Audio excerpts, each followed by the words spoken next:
Okapi over to the right-hand side.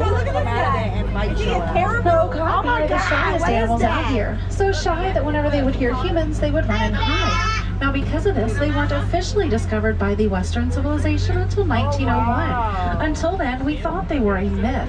Now, seeing stripes on their legs, you may think they're related to zebra.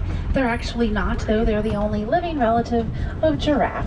They have the same skull structure, prehensile tongue, and male Okapi even have ossicones, false horns like giraffes do.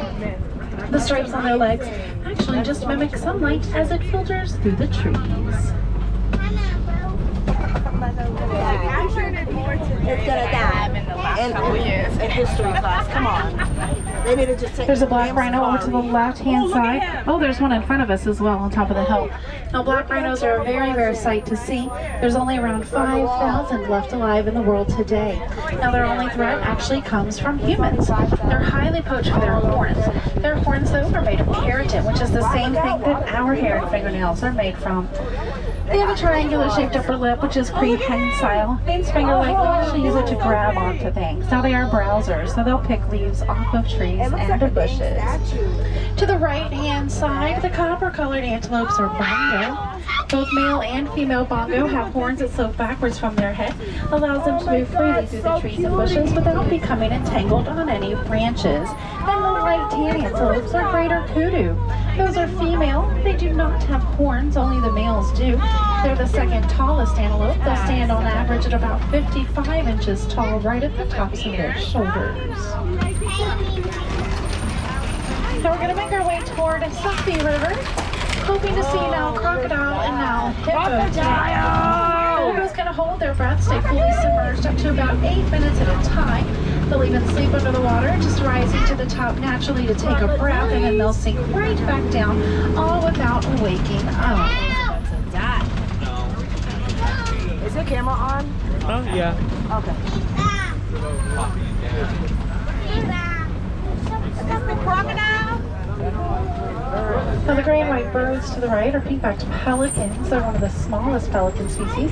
They have an average wingspan of about 8 feet wide, which is just about the width of the canopy right above your head. Oh, to your right, friends. Hippo.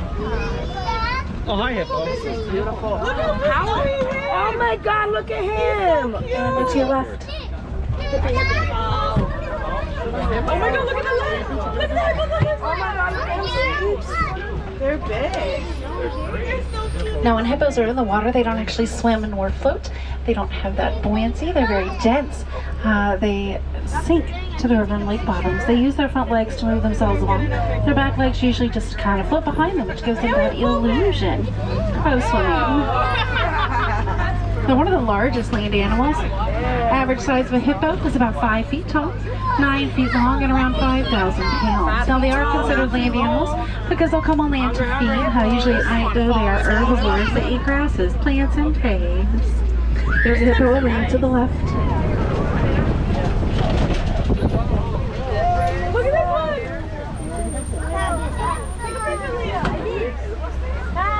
Hi, friends. Just make sure we do stay seated at all times. Well, there's also now a crocodile to the left-hand side. Now, a crocodile can reach 16 to 20 feet long when fully grown. Hi, friends. We do need to stay fully seated at all times. Oh, is that me? Now, crocodile can get to between 16 and 20 feet long, weigh anywhere between 500 and 750 pounds on average. Main diet consists of fish, but they'll take down just about anything that comes around them, consuming up to half of their body weight in meat at one feeding. Well, they actually have very slow metabolism, so allows them to go months without food at all if they need to. And unless they're moving to either feed or adjust temperature, they're usually pretty sedentary. They don't really move around a whole lot.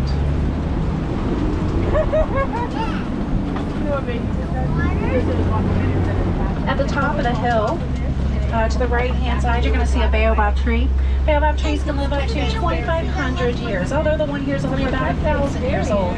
They'll stay leafless around 9 months each year to conserve water, holding close to 30,000 gallons of water in these trees.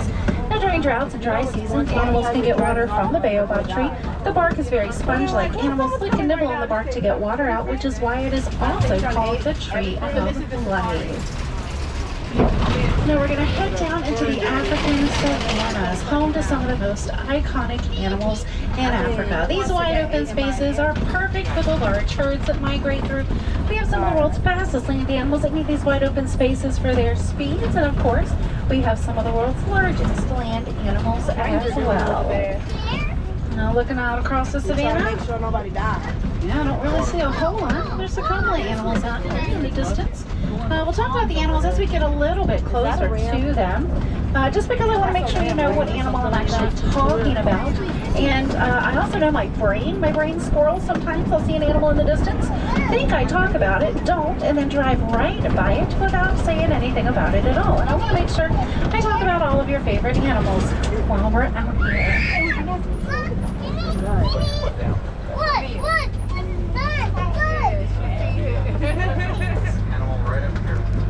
What's over here? Is there a lion? That has to be a lion. A lion? No. I will fight it. All right. You can leave Y'all it. sit higher than I do. Do you see Lions anything? are so cute. No. No. Who's supposed to be here? Okay. So there's a chance of seeing hyenas or wild dogs there, but if there's nothing there, they're probably cleaning their areas out. What are those little wildebeest? Over to the left-hand side, These are the the rams, brown right? antelopes are sable antelopes, so the emblem here of the Harambe Reserve. Now in a fight or flight situation, they'll always Those are fight back wildebeest. using their long horns to knock off predators that try to jump on to their backs. The gray antelopes are wildebeest. Hi friends, once again, even children need to be all the way down on their pockets at all times. Very real driver, very real truck, very real rough and bumpy roads around dangerous and endangered animals. Thank you. In Africa, like The wildebeest, one of the largest migrating herds, up to 1.5 million will gather together, migrate close to 1,000 miles every year in search of food and water. Sounds pretty chaotic, but they're fairly organized. Even when they lay down to sleep and rest, they do tend to lay in rows that will zigzag, go face in different directions. Some way if predators come around, they could just jump and scatter. They confuse as predators, and the wildebeest won't get into each other's way. Get out and get it. You want to get out? Now the cattle that we're seeing up here are Ankole cattle, also called Watusi, for the Watusi tribe that first domesticated them. So they are one of 2 domesticated animals here on our reserve. Their horns can get up to about 6 feet long each, with up to a 24-inch round base on them. Those horns are not quite as heavy as you would imagine, though. There's a honeycomb-like structure inside of their horns that they circulate their blood through. Helps to release heat from their body to help them stay cooler. Hey, look at that. Yeah. I like this one. Look at that one in this one, the more solid one. Oh my God, look how long they are. They will like ram the head. Oh my God, my phone died. Oh, I want a picture of them eating. Look how cute they look, all 3 of them. Hi. She's so pretty. Oh my gosh, she looked at me. There's some more wildebeest up here as well. Oh my God, that's the girl and that's the boy.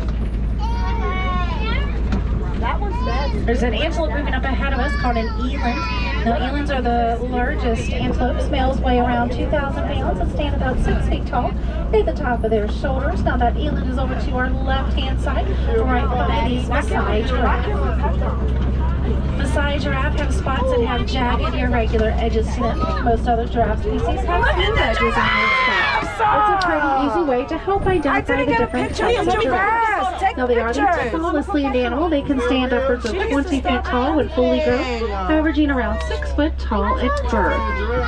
They spend the majority of their day eating, sometimes wandering looking for food to eat, but only around 30 minutes each day is spent sleeping. They don't even really sleep all at one time either. They just take short naps throughout their I bet it's day. feeding time and they're all just waiting at the gate.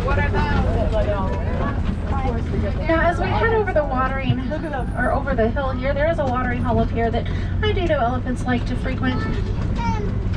The elephants are highly poached for their ivory tusks, but they face other dangers as well, especially from farmers. Now, farmers plant fields, and as elephants wander looking for food and water, they'll walk through the fields, accidentally tearing them up with their feet and eating the crops. Now, the farmers, understandably upset, it is their main source of income. However, to keep fields safe, farmers hunt and poach the elephants. Here on the reserve, we do everything we can to help aid in animal conservation. So we teamed up with researchers and conservationists, and by studying the herd here on our reserve, we've actually discovered that elephants are scared of honeybees. So we went to Kenya and talked to farmers who helped us with an experiment. And honestly, what they did was put honeybee hives around their fields, and it worked. Oh, there's an elephant way in the distance to the left. And it worked. Oh, when the elephants would walk close to the fields, they'd hear them. Oh, friends, look ahead of us. Look straight ahead. Hold tight. Hold tight. Oh, the elephants would walk close to the fields, they'd hear the bees. They'd walk around the fields instead of through them. It's called the Elephants and Bees Project.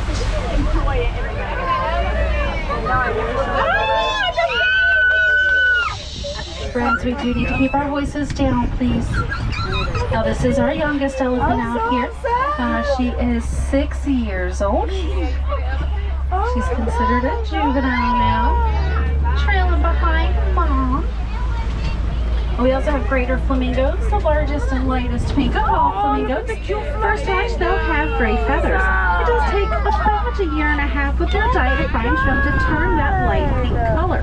Now, the pigmentation is actually coming from the beta carotene that's in the brine shrimp and the other crustaceans that they eat. Another elephant walking off in the distance there to the left. He's like beautiful.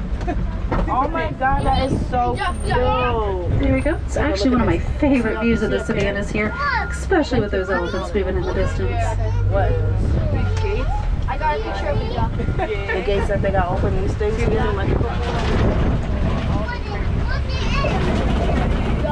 Oh, that's why this metal stuff is here. Now there's our male elephant to the left-hand side. He is 40. He weighs about 13,000 pounds. Oh, look at the elephant horns. Look at all those. Oh my goodness. Elephants just to take their The tusk. It's called ivory. Oh, it's the husk or tusk? It's tusk. Tusk. Yeah, tusk. But it's the ivory. Yeah, that's how they make